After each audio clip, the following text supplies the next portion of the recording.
Қайсың бұл? Мен ғой, Сапаржан. Түнделетіп не істеп жүрсің? Жол жүріп бара жатыр ем. Жолай өздеріңізге соға кетейін дедім. Кір онда. Рахмет. Қарның ашты ма? Тамақ жейсің бе? Жоқ, ештеңеге әуре болмаңыз. Жақсы онда. Анау матрасқа жата бер. Қаз матрастан алғам. Жатқан адамның жаны рахат табатын жан басқа жайылып жақсы матрас.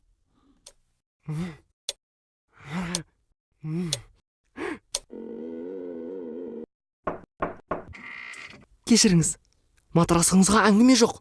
Керемет екен. Тек жастығым тым алсаба кетіпті. Жастап жатуға бір-екі бөлке нан бере саласыз ба? Сұрап бергенше ұрып бер. Келген қонаққа ас беруге асық.